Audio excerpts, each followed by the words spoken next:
ਬਿਸਮਿਲ੍ਲਾਹਿਰਰਹਿਮਾਨਿਰਰਹੀਮ अस्सलाम वालेकुम। ਇਹ ਸਿੱਖ ਮੁੰਡੇ ਦਾ ਤੁਸੀਂ ਜਿਹੜਾ ਨਾ ਮਜ਼ਲੂਮ ਮੂੰਹ ਵੇਖੋ। Aware that you can only work 20 hours as a student. In fact, Tesco have told me that you've been working 36 and a half hours a week.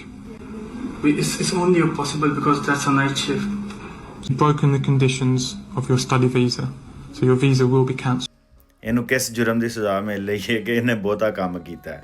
ਯਾਨੀ ਕੈਸਾ ਕਾਨੂੰਨ ਹੈ ਕਿ 20 ਘੰਟੇ ਕੰਮ ਕਰਨ ਦੀ ਇਜਾਜ਼ਤ ਹੈ ਅਤੇ 20 ਘੰਟੇ ਦੇ ਵਿੱਚ ਜਿਹੜਾ ਨਾ ਤੁਹਾਡਾ ਗੁਜ਼ਾਰਾ ਨਹੀਂ ਹੁੰਦਾ ਜੇ ਤੁਸੀਂ ਕੰਮ ਕਰੋ।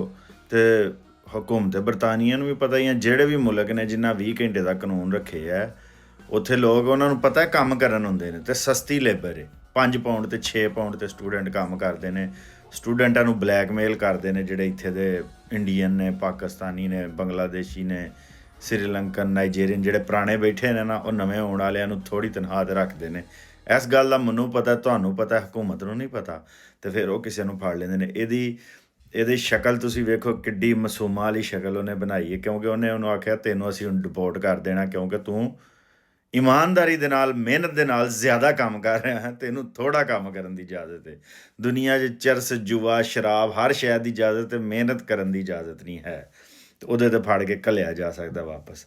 ਲੇਕਿਨ ਇਹਦੇ ਵਿੱਚ ਸਾਡੇ ਉਹ ਜਿਹੜੇ ਪੰਜਾਬੀ ਕੌਂਪਰਸ ਨੇ ਨਾ, ਜਿਹੜੇ ਆਉਂਦੇ ਨੇ 5ਵੀਂ ਤੱਕ ਪੰਜਾਬੀ ਲਾਜ਼ਮੀ ਕਰ ਦਿਓ, ਉਹਨਾਂ ਵਾਸਤੇ ਸਬਕ ਹੈ ਕਿ ਚੜ੍ਹਦੇ ਪੰਜਾਬ ਦੇ ਵਿੱਚ ਪੰਜਾਬੀ ਜਿਹੜੀ ਹੈ 10ਵੀਂ ਤੱਕ ਲਾਜ਼ਮੀ ਹੈ, ਲੇਕਿਨ ਆਲਾ ਤਲੀਮ ਜਿਹੜੀ ਹੈ ਉਹ ਅੰਗਰੇਜ਼ੀ 'ਚ ਹੈ। ਅਤੇ ਜਦੋਂ ਤੁਸੀਂ ਆਪਣੀ ਮਾਂ ਬੋਲੀ 'ਚ ਡਾਕਟਰ, ਇੰਜੀਨੀਅਰ, IT ਸਪੈਸ਼ਲਿਸਟ, ਸਾਰੀ ਤਲੀਮ, ਆਲਾ ਤਲੀਮ, ਤਾਰੀਖ ਦੀ ਤਲੀਮ, ਇਕਨੋਮਿਕਸ ਦੀ ਤਲੀਮ, ਸਾਰੀ ਤਲੀਮ ਆਪਣੀ ਜ਼ੁਬਾਨ 'ਚ ਨਹੀਂ ਨਾ ਦਿੰਦੇ, ਅਤੇ 10ਵੀਂ ਤੱਕ ਜਾਂ 5ਵੀਂ ਤੱਕ ਲਾਜ਼ਮੀ ਕਰਨ ਨਾਲ ਨਾ ਤਾਂ ਜ਼ੁਬਾਨ ਬਚਦੀ ਹੈ, ਨਾ ਮੁਲਕ ਤਰੱਕੀ ਕਰਦਾ ਹੈ, ਨਾ ਤੁਹਾਡੇ ਵੱਡੇ ਜ਼ੇਨ ਤੁਹਾਡੇ ਮੁਲਕ 'ਚ ਖਲੋਂਦੇ ਨੇ। ਸਿੱਖ ਕੀ ਕਰਦੇ ਨੇ? ਮੁੰਡੇ 12ਵੀਂ ਕਰਦੇ ਨੇ ਅਤੇ ਬਾਹਰ, 10ਵੀਂ ਵੀ ਕਰਦੇ ਨੇ ਬਾਹਰ, ਅਤੇ ਝੂਠੇ ਆਈਟਸ ਬਣਾ ਕੇ ਅਤੇ ਬਾਹਰ ਆਈ ਜਾਂਦੇ ਨੇ। ਅਤੇ ਬਾਹਰ ਹੁਣ ਇਹਨਾਂ ਦਾ ਮਤਲਬ ਸਾਰਿਆਂ ਦਾ ਹਾਲ ਵੇਖ ਲਓ ਇਹਨਾਂ ਦਾ, ਕਿ ਹੁਣ ਉਹਦੀ ਵਿਚਾਰੇ ਦੀ ਸ਼ਕਲ ਬਣੀ ਹੈ ਕਿ ਉਹਨੂੰ ਵਾਪਸ ਜਾਣਾ ਪੈਣਾ। ਅਤੇ ਇਹ ਮੈਂ ਪੰਜਾਬੀ ਕੌਮ ਪ੍ਰਸਤਰਾਂ ਵੀ, ਮੇਰਾ ਤਾਂ ਪਹਿਲੇ ਦਿਨ ਦਾ ਹੀ ਇਹ ਕਹਿਣਾ ਹੈ ਕਿ 5ਵੀਂ ਤੱਕ ਅਤੇ 10ਵੀਂ ਤੱਕ ਕਰਾਉਣ ਨਾਲ ਤਾਂ ਜ਼ੁਬਾਨ ਬਚਦੀ ਨਹੀਂ। ਜਦੋਂ ਦੀ ਇਨਸਾਨੀਅਤ ਬਣੀ ਹੈ, ਇਨਸਾਨਾਂ ਦੀ ਇੱਕੋ ਹੀ ਜ਼ੁਬਾਨ ਰਹੀ ਹੈ। ਇਹ ਨਹੀਂ ਹੋਇਆ ਕਿ ਤੁਸੀਂ 2 ਜ਼ੁਬਾਨਾਂ ਬੋਲੋ ਅਤੇ ਇੱਕ ਜ਼ੁਬਾਨ ਉੱਤੇ ਹੋਏ ਅਤੇ ਇੱਕ ਥੱਲੇ ਹੋਏ ਅਤੇ ਥੱਲੜੀ ਬਚ ਜੇ। ਥੱਲੜੀ ਕਦੀ ਨਹੀਂ ਬਚਣੀ। ਜੇ ਤੁਸੀਂ ਆਪਣੀ ਜ਼ੁਬਾਨ ਬਚਾਉਣੀ ਹੈ ਤਾਂ ਸਾਰਾ ਕੁਛ ਆਪਣੀ ਜ਼ੁਬਾਨ 'ਚ ਪੜ੍ਹਾਉਣਾ ਪੈਣਾ।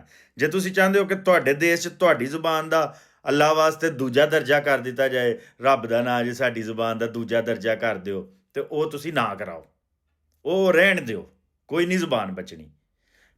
ਤੁਹਾਡੇ ਦੇਸ਼ 'ਚ ਤੁਹਾਡੀ ਜ਼ੁਬਾਨ ਦਾ ਜੇ ਪਹਿਲਾ ਦਰਜਾ, ਜੇ ਪਹਿਲੀ ਤੋਂ ਲੈ ਕੇ ਆਲਾ ਤਲੀਮ ਤੱਕ ਤੁਹਾਡੀ ਜ਼ੁਬਾਨ 'ਚ, ਅਤੇ ਜ਼ੁਬਾਨ ਬੱਚੇਗੀ, ਵੱਧੇ ਫੁੱਲੇਗੀ, ਤੁਹਾਡੀ ਕੌਮ ਤਰੱਕੀ ਕਰੇਗੀ, ਤੁਹਾਡੇ ਸਿਆਣੇ ਲੋਕ, ਡਾਕਟਰ, ਇੰਜੀਨੀਅਰ ਤੁਹਾਡੇ ਆਪਣੇ ਮੁਲਕ 'ਚ ਹੀ ਰਹਿਣਗੇ। ਅਤੇ ਜੇ ਆਲਾ ਤਲੀਮ ਤੁਸੀਂ ਗੈਰ ਜ਼ੁਬਾਨ 'ਚ ਰੱਖੋਗੇ, ਫਿਰ ਉਸੇ ਮੁਲਕ 'ਚ ਜਾਣਗੇ ਜਿਹੜੀ ਜ਼ੁਬਾਨ 'ਚ ਤੁਸੀਂ ਪੜ੍ਹਾਓਗੇ।